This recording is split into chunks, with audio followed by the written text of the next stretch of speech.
வணக்கம். மேற்கூறி செய்திகள். முதல்வர் ரங்கசாமியை சுற்றி ஊழல்வாதிகளும் திருடர்களும் தான் உள்ளார்கள். ஊழலை தட்டி கேட்டால் எங்கு ஆட்சி கவிழ்ந்து விடுமோ என்ற பயத்தில் ரங்கசாமி இருப்பதாக அதிமுக மாநில செயலாளர் அன்பழகன் பகிரங்கமாக குற்றம் சாட்டியுள்ளார். புதுச்சேரி அதிமுக சார்பில் பேரறிஞர் அண்ணாவின் 116ஆம் ஆண்டு பிறந்தநாள் விழா பொதுக்கூட்டம் மற்றும் நலத்திட்ட உதவிகள் வழங்கும் நிகழ்ச்சி ரெட்டியார்பாளையம் பத்திரப்பதிவுத்துறை அலுவலகம் அருகே நடைபெற்றது. மாநில அவைத் தலைவர் அன்பானந்தம் தலைமையில் நடைபெற்ற இந்த கூட்டத்தில் கோவை புறநகர் மாவட்ட கழக இணை செயலாளர் மணிமேகலை, திருவண்ணாமலை தெற்கு மாவட்ட இலக்கிய அணி இணை செயலாளர் வெங்கட்ராமன் உள்ளிட்டோர் சிறப்பு விருந்தினர்களாக கலந்து கொண்டனர்.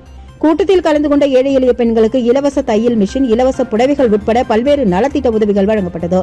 பின்னர் பொதுக்கூட்டத்தில் பேசிய அதிமுக மாநில செயலாளர் அன்பழகன், புதுச்சேரி மாநிலத்தில் கடந்த 3 ஆண்டுகளில் 111 தடவை ரேஷன் கடை திறந்து அரிசி வழங்க உள்ளோம் என்று முதல்வர், அமைச்சர்கள் என அனைவரும் தெரிவித்து வருகிறார்கள். ஆனால் இதுநாள் வரை அதை செயல்படுத்தவில்லை என்றும், இந்தியாவிலேயே கல்வி உரிமை சட்டம் பொது விநியோக திட்டம் இல்லாத ஒரு மாநிலம் புதுச்சேரி மட்டும்தான் என்றும் அன்பழகன் சுட்டிக்காட்டினார். மக்களுக்கு பாதிப்பை ஏற்படுத்தக்கூடிய மின்துறையை தனியார் மயமாக்க யாரோ ஒருவர் பயனடைய 400 கோடி ரூபாய் செலவில் பிரிபெய்டு மின் மீட்டர் திட்டம் கொண்டு வருகிறார்கள். மக்களை பற்றி நினைக்காத இந்த அரசு நிர்வாகம் முழுமையாக தோல்வியடைந்துவிட்டது என்றும் குற்றம் சாட்டினார். புதுச்சேரி காரைக்காலில் கோவில் இடங்கள் பட்டா போட்டு அபகரிக்கப்பட்டு விற்பனை செய்யப்படுகிறது. அதிகாரிகளை தண்டிக்கும் அந்த அரசு அதற்கு காரணமான ஆட்சியாளர்களையும் சட்டமன்ற உறுப்பினர்களையும் தண்டிக்காதது ஏன் என கேள்வி எழுப்பிய அன்பழகன், ஊழல்களை தட்டி கேட்க முடியாத முதலமைச்சராக ரங்கசாமி உள்ளார் என்றும், ஊழல்வாதிகள் தான் ரங்கசாமியை சுற்றி உள்ளார்கள் என்றும், ஊழலை தட்டி கேட்டால் ஆட்சி கவிழ்ந்துவிடும் என்ற பயத்தில் ரங்கசாமி இருப்பதாகவும் அன்பழகன் கடுமையாக சாடினார். புதுச்சேரியில் நடைபெற்ற உலக ரேபிஸ் தடுப்பு தின விழிப்புணர்வு பேரணியில் 100க்கும் மேற்பட்ட மாணவ மாணவிகள் கலந்து கொண்டு நகரத்தின் முக்கிய வீதிகளில் பேரணியாக சென்று ரேபிஸ் குறித்து விழிப்புணர்வை ஏற்படுத்தினார்கள். புதுச்சேரி பிராணிகள் நலன் மற்றும் மத்திய விலங்குகள் நலவாரியம் சார்பில் மாபெரும் உலக ரேபிஸ் தடுப்பு தின விழிப்புணர்வு பேரணி புதுச்சேரி கடற்கரை காந்தி திடல் அருகே நடைபெற்றது. டாக்டர் ராஜலட்சுமி தலைமையில் நடைபெற்ற இந்த நிகழ்வில் சிறப்பு விருந்தினராக கலந்து கொண்ட சபாநாயகர் செல்வம் பேரணியை கொடியசைத்து துவக்கி வைத்தார். இந்த பேரணியில் ஸ்ரீ லட்சுமி நாராயணா நர்சிங் கல்லூரி மாணவ மாணவிகள் 100க்கும் மேற்பட்டோர் கலந்து கொண்டனர். அவர்கள் ரேபிஸ் நோயால் மனிதர்களுக்கு ஏற்படும் தீங்குகள் குறித்தும் அதனை தடுக்கும் வழிமுறைகள் குறித்தும் விழிப்புணர்வை ஏற்படுத்திடும் வகையில் பதாகைகளை கைகளில் ஏந்திய வண்ணம் பேரணியாக சென்றனர். இந்த பேரணியானது கடற்கரை சாலையில் இருந்து புறப்பட்டு நகரத்தின் முக்கிய வீதிகள் வழியாக சென்று மீண்டும் கடற்கரையை வந்தடைந்தது. புதுச்சேரி பாரதி பூங்கா எதிரே உள்ள ராஜ்நிவாசில் இருந்த துணைநிலை ஆளுநர் அலுவலகம் கடற்கரையில் உள்ள குடும்ப பொழுதுபோக்கு மையத்திற்கு விரைவில் மாற்றப்பட உள்ளது. இதனை துணைநிலை ஆளுநர் கைலாஷ்நாதன் நேரில் சென்று பார்வையிட்டு ஆய்வு மேற்கொண்டார். புதுச்சேரி பாரதி பூங்கா எதிரே உள்ள கவர்னர் மாளிகை பிரெஞ்சு ஆட்சி காலத்தில் கட்டப்பட்ட பழமை வாய்ந்த கட்டிடமாகும். சுமார் 250 ஆண்டுகள் பழமையான கவர்னர் மாளிகை சேதமடைந்து காணப்படுகிறது. இதன் காரணமாக கவர்னர் மாளிகையை பழமை மாறாமல் புதுப்பிக்க அரசு சார்பில் முடிவெடுக்கப்பட்டது. இதற்காக கவர்னர் மாளிகை இடமாற்றம் செய்யவும் இடம் தேர்வு செய்யப்பட்டது. ஆனால் தொடர்ந்து 3.5 ஆண்டுகளுக்கு மேலாக புதுவைக்கு பொறுப்பு கவர்னர் இருந்து வந்ததால் இடமாற்றம் செய்யவில்லை. இந்நிலையில் புதிதாக பொறுப்பேற்றுக் கொண்ட கவர்னர் கைலாஷ்நாதன் மாளிகையை வேறு ஒரு இடத்திற்கு மாற்ற அறிவுறுத்தினார். இதனையடுத்து கடற்கரை சாலை பழைய சாராய வடிஆலை இருந்த இடத்தில் கட்டப்பட்ட புதிய பொழுதுபோக்கு மைய கட்டிடத்திற்கு ராஜ்நிவாசை மாற்றிட முடிவெடுக்கப்பட்டு பணிகள் நடந்து வருகிறது. இந்த நிலையில் புதுச்சேரி துணைநிலை ஆளுநர் கைலாஷ்நாதன், தலைமை செயலர் சரத்சௌகான் உள்ளிட்ட அதிகாரிகள் கவர்னர் மாளிகை இடமாற்றம் செய்யப்பட உள்ள குடும்ப பொழுதுபோக்கு மையத்தை பார்வையிட்டு அங்கு நடைபெறும் பணிகளை ஆய்வு மேற்கொண்டனர். விரைவில் பழமை வாய்ந்த ராஜ்நிவாசில் இருந்த துணைநிலை ஆளுநர் அலுவலகம் கடற்கரையில் உள்ள குடும்ப பொழுதுபோக்கு மையத்திற்கு மாற்றப்பட உள்ளது என்பது குறிப்பிடத்தக்கது. புதுச்சேரி அரசு பள்ளி கல்வித்துறை மூலமாக வட்டம் 2 கபடி போட்டி ரெட்டியார்பாளையம் பிரசிடென்சி மேல்நிலைப் பள்ளியில் நடைபெற்றது. புதுச்சேரி அரசு விளையாட்டுத் துறையின் உதவியுடன் புதுச்சேரி அரசு பள்ளி கல்வித்துறை மூலம் வட்டம் 2 கபடி போட்டி ரெட்டியார்பாளையம் பிரசிடென்சி மேல்நிலைப் பள்ளியில் நடைபெற்றது. இந்த போட்டிகளுக்கு பிரசிடென்சி மேல்நிலைப் பள்ளி தாளாளர் டாக்டர் கிறிஸ்டிராஜ் தலைமை வகித்தார். விளையாட்டுத்துறை துணை இயக்குநர் வைத்தியநாதன், திட்ட பொறுப்பாளர் டாக்டர் சிவகுமார், வட்டம் 2 செயலாளர் ஞானவேல் மற்றும் பிரகாஷ், இப்போட்டியின் ஒருங்கிணைப்பாளர் சக்திவேல் உள்ளிட்டோர் சிறப்பு அழைப்பாளர்களாக பங்கு பெற்று மாணவர்களை வாழ்த்தி பேசினர். இப்போட்டிகளில் 3 பிரிவுகளிலும் 30 பள்ளிகளை சேர்ந்த மாணவர்கள் கலந்து கொண்டு சிறப்பாக விளையாடினர். வெற்றி பெற்ற மாணவர்களுக்கு பிரசிடென்சி மேல்நிலைப் பள்ளியின் சார்பாக சுழற் கோப்பை வழங்கி சிறப்பு செய்யப்பட்டது. புதுச்சேரி அரசின் ஓவிய கலைக்கூடத்தில் நடைபெற்ற பாரதியார் பல்கலைக்கூட மாணவர்களின் ஓவிய கண்காட்சியை சபாநாயகர் செல்வம் கலந்து கொண்டு துவக்கி வைத்து மாணவர்களை பாராட்டி பேசினார்.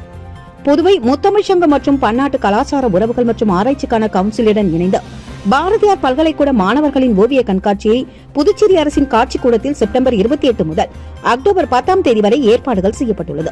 இதில் 30க்கும் மேற்பட்ட பாரதியார் பல்கலைக்கூட மாணவர்களின் ஓவியங்கள் முதல் முறையாக காட்சிப்படுத்தப்பட்டுள்ளது. இந்த கண்காட்சியை சட்டப்பேரவைத் தலைவர் செல்வம் கலந்து கொண்டு துவக்கி வைத்து மாணவர்களை முதல் முயற்சியை வெகுவாக பாராட்டினார். புதுச்சேரி கலை மற்றும் பண்பாட்டுத்துறை இயக்குநர் கலியபெருமாள் துவக்க உரை நிகழ்த்தினார்.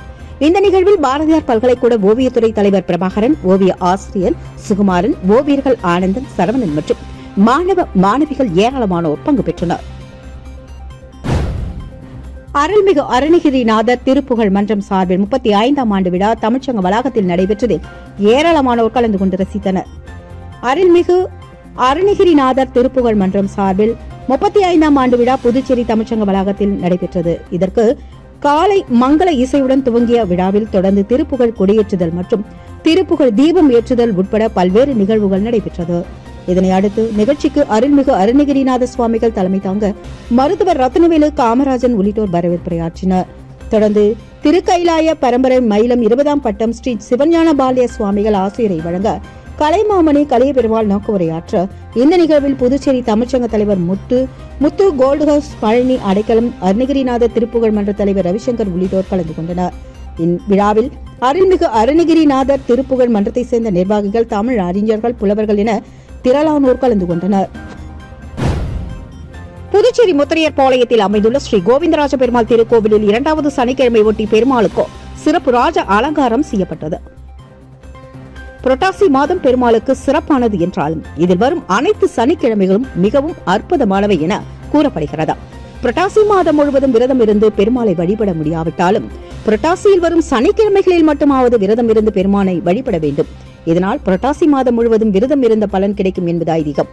அதன் அடிப்படையில் 2வது சனிக்கிழமை ஒட்டி முத்திரையர்பாளையம் கோவிந்தன்பேட்டையில் அமைந்துள்ள ஸ்ரீ கோவிந்தராஜ பெருமாள் திருக்கோவிலில் எழுந்தருளி உள்ள பெருமாளுக்கு சிறப்பு திருமஞ்சனம் செய்யப்பட்டு ராஜ அலங்காரத்தில் பெருமாள் பக்தர்களுக்கு காட்சியளித்தார்.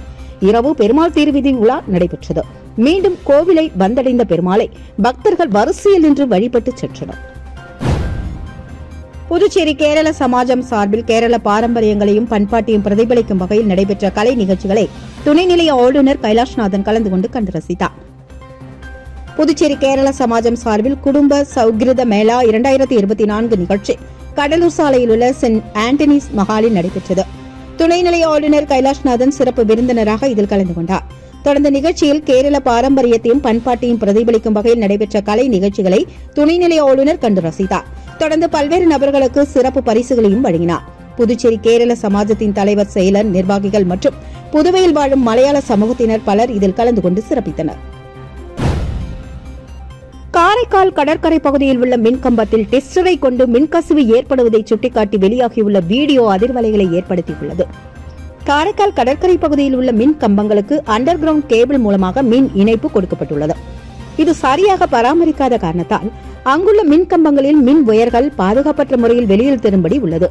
கடற்கரைக்கு வரும் சுற்றுலா பயணிகளோ அல்லது சிறுவர்களோ யாரேனும் அதன் மேல் கை வைத்தால் உயிரிழப்பு ஏற்படும் அபாய சூழ்நிலையில் உள்ளது. இந்நிலையில் நேற்று மாலை கடற்கரைக்கு சென்ற ஒருவர் அந்த மின்கம்பத்தின் அருகே நின்று கொண்டிருந்த போது தவறுதலாக அவரது கை மின்கம்பத்தின் மேல் பட்டதில் அவருக்கு ஷாக் அடித்துள்ளது. எலக்ட்ரீஷியன் என்பதால் அவர் தனது கையில் இருந்த டெஸ்டரை கொண்டு அந்த மின்கம்பத்தின் மேல் வைத்து அதில் மின்கசிவு ஏற்படுவதை சுட்டிக்காட்டி சமூக வலைதளங்களில் வீடியோவை ஒன்றை பதிவிட்டுள்ளார். இதுகுறித்து மின்துறைக்கு தகவல் அளித்தும் எந்தவொரு பாதுகாப்பு ஏற்பாடுகளும் செய்யப்படவில்லை என்றும் உடனடியாக போர்க்கால அடிப்படையில் அதன் மீது நடவடிக்கை எடுக்க வேண்டும் என கோரிக்கை குரல் எழுப்பப்பட்டுள்ளது. காரைக்காலில் போதைப் பொருள் குறித்த விழிப்புணர்வு மாரத்தான் போட்டி வயதின் அடிப்படையில் 4 பிரிவுகளாக நடைபெற்றது. இந்த போட்டியை நிரவி திருப்பட்டினம் திமுக சட்டமன்ற உறுப்பினர் ஞாக தியாகராஜன் கொடியசைத்து துவக்கி வைத்தார். காரைக்கால் மாவட்ட ஆட்சியர் அலுவலகம் முன்பாக போதைப் பொருள் குறித்த விழிப்புணர்வு மாரத்தான் போட்டி BNI சார்பில் நடைபெற்றது. 5 கிலோமீட்டர் தொலைவிற்கு நடைபெற்ற இந்த மாரத்தான் போட்டிகளில் 600க்கும் மேற்பட்டோர் கலந்து கொண்டு காமராஜர் சாலை, PK சாலை, பாரதியார் சாலை வழியாக மீண்டும் மாவட்ட ஆட்சியர் அலுவலகம் வந்தடைந்தனர். இதில் முதல் 3 இடங்களை பிடித்தவர்களுக்கு ரொக்கத்தொகை மற்றும் சான்றிதழ்களை திமுக சட்டமன்ற உறுப்பினர் ஞாக தியாகராஜன் வழங்கினார்.